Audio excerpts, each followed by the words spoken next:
Hello, everyone. Very good afternoon. It's very good to see you, all of you. You have traveled a lot, especially from Japan and from Australia. I'm Arslan, and the topic of presentation is movement behavior analysis of workers in spatio-temporal trajectories for safety management. And the directors of this research are Christoph Cruz and Dominic Ginnack.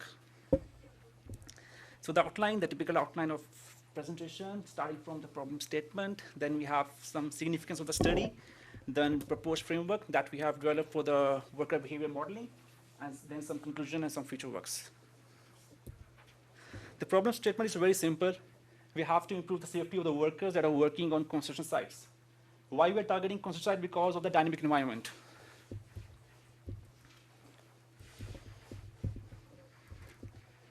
As you can see, what we did is we just tried to dig in the reasons behind what are the reasons of the fatalities on the sites.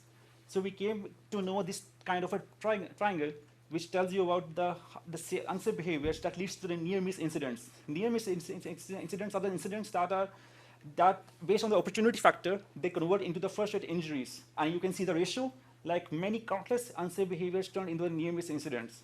And the intrusion is one of them. First-rate injuries turns into the major injury, which can lead to any kind of a hazard on the site. So the thing is, it's more like if we control the behaviors, we can somehow, some way control the major injuries occurring on sites. So the factors that were contributing mostly to the site's accidents were falls and struck by objects. And as you can see that from these factors, one of the most factors that was common in these two categories were the movements, that we have to target the movements of the workers, because the workers who are working very closely to the areas having voids, or the workers who are operating the equipment not the safe limits, that were causing the main issues on the sites. So we have to capture the movements from these factors. So we have to define the dynamicity of the behaviors, like what is a dynamic behavior, what we are trying to capture. We are trying to model the behavior of a trajectory, a location, and an occupant. Like a trajectory can change over time. If a trajectory is here, after some time it will be somewhere else. Location is changing. The occupant profiles are changing. The profile, for example, a safety manager has changed to a building manager, or a building manager is changed to a simple employee. So these are some of the categories of changing of profiles of the occupants. So the proposed framework, it's starting from here. OBIT stands for Occupant Behavior in Dynamic Environments. What we are trying to do is we have used the state-of-the-art ontology to define our behaviors, that what behaviors we will be trying to define for our system. And it's named as DNS. DNS stands for Drivers, Needs, Systems, and Actions. Drivers are the factors, the environmental factors that stimulate the occupants to fulfill the needs in the environment. Needs can be physical, non-physical, psychological. Systems are the equipment of the building using which the occupants interact and fulfill the needs. And the actions are the ways of interactions. It can be presence, it can be non-presence, it can be kind of interaction with the building system. So using this ontology, we are defining the behavior, and that is the movements. Starting from defined behavior, as I described you before, starting from drivers, needs, actions, and systems. We are using BLE beacons, Bluetooth beacons, as you can see. And now the purpose is to define the actions. Once we categorize the movements, because we have to detect the unsafe movements, like what are the unsafe movements in the trajectories of the people. So once we uncover the actions, it will list the states of the movements. So that's the aim of this framework. The next step is monitor occupants based on the use case. It depends on the use case. Our use case is the movement. So we have captured the data of the location, and but it depends on the application, on the methods that you have available. And we have used we have acquired the data from the university. So this is we are here. So as you can see, the beacons are placed somewhere. One of the beacons is over here, the other beacon is on that wall. So these are the beacons that were deployed in the building to capture the data of the people. They were like around 200 users that were detected by these beacons, and we formulated some trajectories using those data. And as you can see, the beacons were deployed in a manner that each beacon is covered by the 3 meters radius, so as to cover the entire building. So after collecting the data, we just tried to pre-process some of the basic methodologies to pre-process and clean the data, and doing some segmentations to map the data with the actual locations of the building. The third step, the most critical process, is to store the moments. As we are using, we need a model, we need a data model that can store the dynamicity of the environment, as well as the occupants, as I've shown you the diagram before, occupants, trajectories, and users.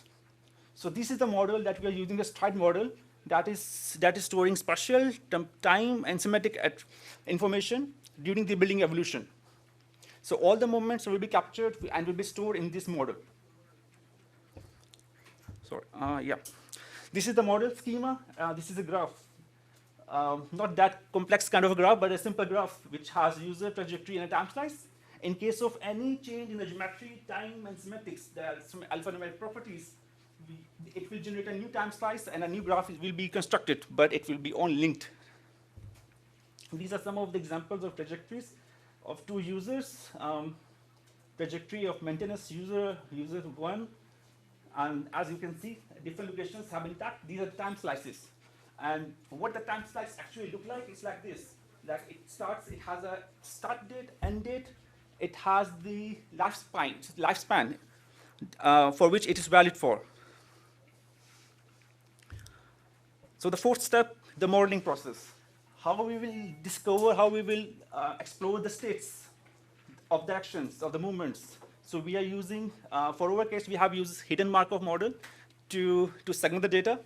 And, but based on the application scenario, you can use any kind of, you can increase the model resolution, you can add more data, the supplementary data from these sources, and for the modeling purpose. It totally dependent on the application. The fifth process, the enriched actions. Using the model output, based on the hidden Markov model, we have fed the data into it, and then we have segmented the data into many categories as desired, and then we have enriched the actions. And the final part was to visualize. I think I've skipped one slide for the hidden Markov model. This was the one. What we did is we have divided the categories, the trajectories, into 3 parts. One was static, normal, and risky, just to show the proof of concept.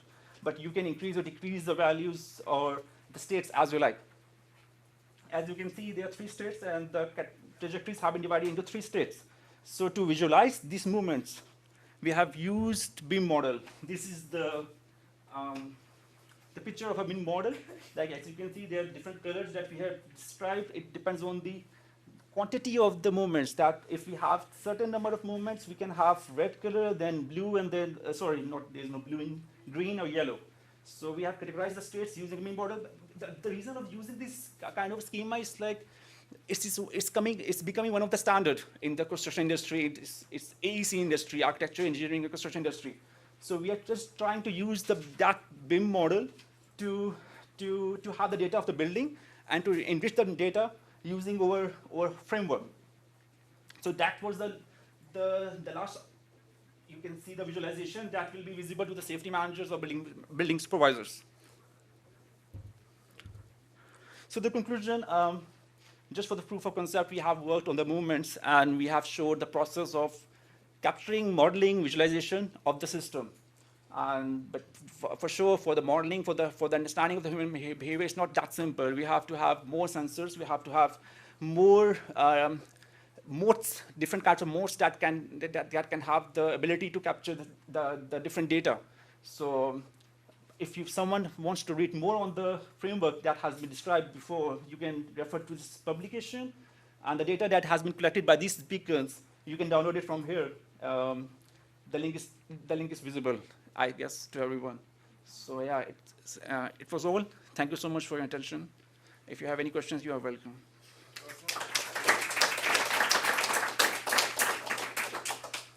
So, questions? Questions?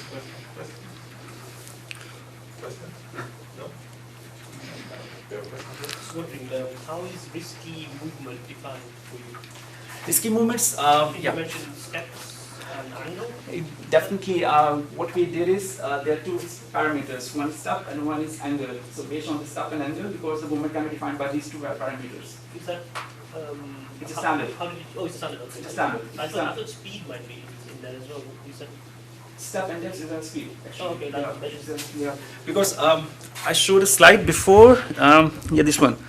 Like the steps is the speed. Like if someone is having 84 steps per minute, like something is happening, like this is the normal speed of a person. But if it's going beyond 84, that is something is happening.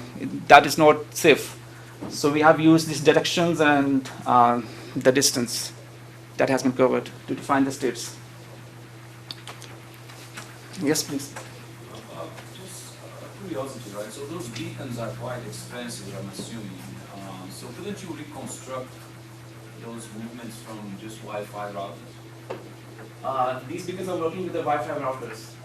No, but I mean, but couldn't you just do it without the beacons, right? So just by knowing which router people are connected to. The thing But is, because they carry generally a phone or something like that, right? the thing is, if you're just using the GPS of a phone, because something has to be working as a positioning engine. So if you're relying on GPS, it doesn't work for indoor. No, I'm not saying that, so maybe not. For So Wi-Fi. inside this room you have a router there. Yes, right? yes. So right now my phone is connected to that router. Okay. So there is a log that says that I'm connected there. When I move to the other room, my phone will probably talk to the other router. Yeah. So couldn't you, just by looking at the logs of the Wi-Fi? That can be the other method, but the thing is, for the indoor, I think because it's more preferred to have the beacons. Because literature suggests that GPS is for the outdoor, beacons are for the indoor. Like, just to have the better accuracy in the positioning, we have used the beacons. But yeah, it depends on the use case, it depends on the availability of the system that you have to capture the data. So for the beacons, yeah, it was not easy because the thing is, sometimes it drops. Sometimes it's like, sometimes someone change the position of it. So, but the thing is, if you're working on a huge scale, it's not too expensive to use beacons. I think we do the Wi-Fi. Sometimes not all mobile phones connect to the Wi-Fi. So I don't know. Maybe with the sensors you can detect everybody, whereas with it's just using the Wi-Fi router, then you can't detect everybody if you're not connected. The thing is, everyone doesn't have Wi-Fi. I was amazed to see over here.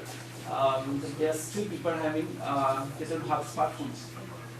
And there were some guys over there in my lab, so I was very shocked. But what can be the accuracy of Wi-Fi? What's the accuracy of your data, in fact, in terms of centimeter? I can show you in a figure that what kind of accuracy that we have. As you can see, we have not too much. This is the actual location. Okay. So what we tried to do is like we took a bit of samples, like we sample the data, and we just tried to have the mean. We cluster it, and we found the cluster head, and then we mapped the point into the building location. So it was not that simple, but the thing is, it was like we had the issue of the accuracy because sometimes in these areas there was some, if the beacon signal is detected in a room, like it was different because sometimes at once the person is outside, but it should not be like that. So what we did is we just took multiple points and then we tried to find the mean of it. Then we mapped that mean to the building location, just to have a bit more precision. But you mean that there is a margin of error of There is several meters? Huh? Sorry? You mean that there is a margin of error of several meters? Not several meters. There's a 1 to 2. It can be outside of the building? The thing is over here. The person is sitting over here, but the system can detect it outside the building. So there is a gap? It's a 1 or 2 meters, not 2. 1 or 2 meters, yeah. yeah. It's not more than that, 1 or 2 meters. But even 1 or 2 meters change the position of a person, like whether the person has intruding into the building or not. So it just changes the scenario. Okay.